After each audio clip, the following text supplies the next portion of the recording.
Hello and welcome to some more Star Citizen. Wow, day 2 of CitizenCon. Day 1 was pretty awesome. Day 2, also pretty awesome. They showed a lot of stuff from Squadron 42 announcements to base building to loads of updates to ship flight, loads and loads of stuff here. Character advancement panel, they talked about sort of the future of how characters are going to look and the different factions around Pyro and Stanton. Hygiene's definitely going to be a thing. You're going to have to wash yourself or you get diseases and people will make snarky comments. They've got amazing looking cloth with star cloth. It's fantastic looking hair. The hair tech is superb. They're adding a load of new hairstyles in the game, which assumedly are going to be in Alpha 3.22 by the end of the year. They've expanded out the DNA pool for characters as well. 60 more heads are here, and there's a much more in-depth character customizer coming to the game. Life in the first person was another panel. So this started off with EVAing and moving around and sort of how your character traverses and pushes and pulls their way through the universe. Crawling, looking much better. EVA, looking absolutely fantastic. You'll be able to do power slides as well and hip fire as you do it and lots of quite cool maneuvers, but there's costs of stamina and that sort of jazz for doing this and raising your heart rate. Radiation is a new debuff.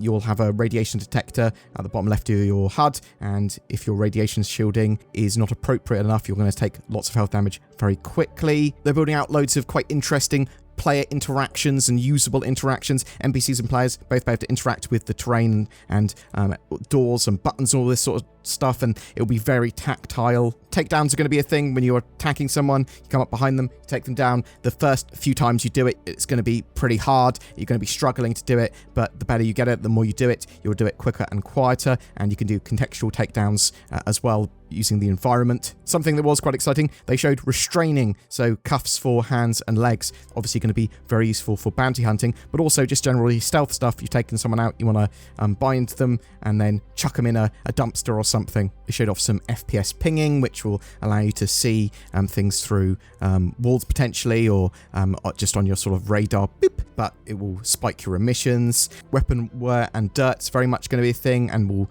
contribute to weapon misfires. Weapon handling, they're working on it to make it feel a lot more awesome. They've made loads of improvements to sort of weapon sounds and recoil and the way that you look down your sights so that you actually get a lot more screen real estate to see targets. We're going to be seeing some of this very soon, potentially in Alpha 3.22. NPCs are going to have traits which will help drive their behaviors and how they attack players or defend against them. You're going to be able to have your own NPC crew, and you will be able to see some details of their traits to work out who to pick to complement your playstyle. Taking Flight, another panel there, showed how they've improved the sort of ship UI and the ship experience, cockpit immersion. There's loads of little tiny sort of updates they've made to really improve the experience, but also made it hugely more tactile with whatever hotkey you push, and they've added like 100 hotkeys you can now bind to the cockpit and will actually push a button. MFDs are simpler, clearer, and just generally look better, and you can cast MFDs to your actual HUD now as well, to your helmet. There's a new quantum travel experience, so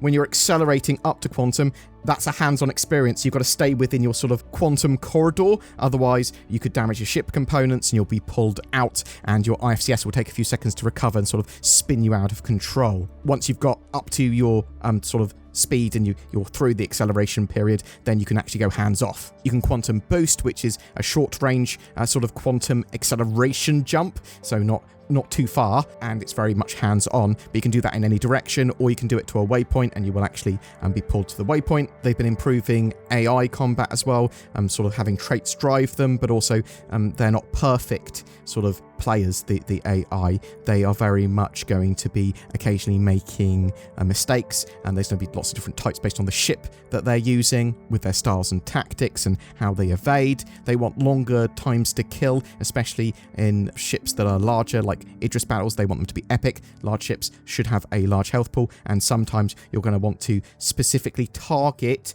parts of that ship to try and take it down. So you might not be able to do much damage to the actual hull of a ship, but you might be able to shoot its turrets off, or there might be a weak point of a ship that you can go, well, actually we can target its engines and slow it down. There is a precision targeting mode, which basically gives you greater zoom, and it slows down the RPM of your gimbals, and you can paint sort of targets like turrets or ship systems, and then your gimbals will try and aim at them. They showed off atmospheric flight, which now is awesome because it will have you gliding around. You'll have like your fins and rudders and that sort of stuff actually pull you around and help you change direction. You can't just pivot on a dime anymore or anything like that in atmosphere. Your thrusters will overheat very fast, and you will keep on flying forward until you try and physically stop your sort of ship. You have to sort of stall it out. Very realistic flight model there. Living on the Edge, another panel. So they looked at loads of settlements here, Pyro settlements, Frontier settlements, settlements in Stanton system. So they're going to be adding loads of new settlements and little villages and things like that in Alpha 3.22 by the end of the year, it seems, for Stanton. And for Pyro, they've got some really awesome different types of outposts, quite large sprawling settlements, and these are going to have loads of different things for you to do, from missions to social areas. They'll be owned by factions. Your rep will drive some of the missions and things that you can do there. There are different archetypes and sort of services, from trading posts to scrapyards to mining outposts. And there are independent settlements and outlaw settlements, which very much look very different. Outlaw settlements, very chaotic, sort of criminal feel, combative. They're burning wood for like light sources, whereas the independent sort of settlements are much more well maintained and fit for use. Pyro stations, there's going to be like 26 of them in Pyro, and yeah, they're all going to be owned by different factions, and based on your reputation with that faction is going to sort of work out how you interact with them. Can you just land there and get through the checkpoints? Well, it's going to be dependent on your rep, but there are other entry points. You sort of EVA and come in through abandoned sections of the station if you want. There's markets on stations. There's some entirely abandoned ones which might not have power or gravity or life support. Destination Adventure, they showed off distribution centers, which are these massive locations, the biggest outside of landing zones. These look like the tops of the underground facility stuff that we've seen. The new massive sprawling underground facilities that Cloud Imperium were working on. But these are hubs for sort of missions and shopping and that sort of stuff based on the faction that owns them and what the facility is for. There are also areas where raids can occur, where you might want to attack them and steal all their loots and stuff. It's very high risk, high reward and sort of group-based activities. There are a load of cargo updates coming with sort of hauling missions and different types of cargoes. The freight elevators, they're very much coming, allowing you to spawn vehicles or different types of cargo from a landing zone into a hangar and then load that onto your ship, or take it from your ship, put it in the freight elevator and sort of despawn it so that it's now in the landing zone. Because you can spawn vehicles here, that solves the sort of vehicle in ship spawning that people have wanted in game for a very long time. Base building was shown. It's going into active production Q1 2024. Yeah, so base building, really good idea. They've got three sort of styles of base building. You can do it in no security, low security, or high security zones. High security, basically your base is invulnerable, but there's high cost and low returns there. Low security, again, it's sort of medium cost, medium financial return. You've got partial protection. If you want that sort of security, you are going to have a land claim and sort of pay your taxes there. There's also then no security, which you don't need a land claim for, but there's no protection or taxes, so low or no costs and potentially high financial returns. It's going to be based on where you place your base, what you want it for. You'll be able to build bases with a range of things, from hand tools to vehicles to the Pioneer. The Galaxy will also be able to build bases as well if it's outfitted for it. There are fabricators that you can sort of build if you put the materials and blueprints in, and then you can build decorations and chairs and things for like that for your bases, but also ships, all the way up to ships. There was a huge range of different things that they're going to be able to allowing bases for, from extraction of resources, shops. They have power generator buildings. There was producer buildings.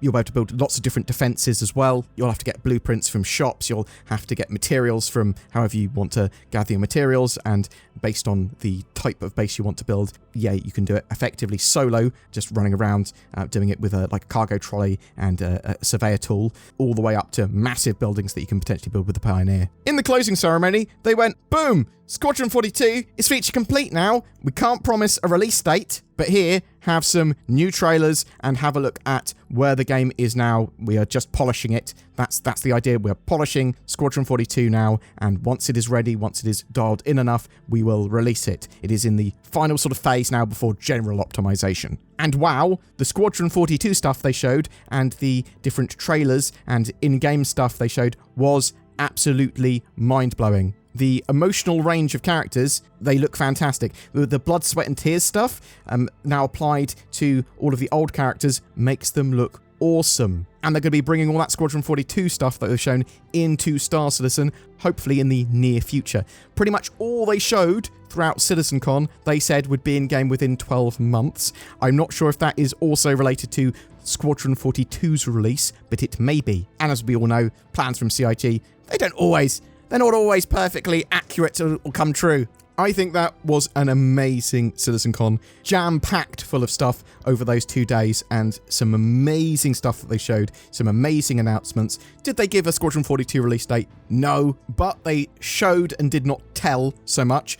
A lot of the stuff that they have there is going to be in our hands soon, like genuinely. Some of it very soon. So next week, for example, the Pyro Playground is going to be accessible by at least some people. They showed server meshing working. Oh, it was great. Anyway, I really want to know what you think about CitizenCon. What did you think about day 2 and all the stuff they showed? Did you like the Squadron 42 announcement? Did you like the look at base building? Do you think we're going to have Squadron 42 and most of the other stuff that they showed in our hands by the end of next year? Or do you think we only see some of it? Is it all right if we only see some of it? I think it is. I just want to see as much as possible, obviously, in our hands.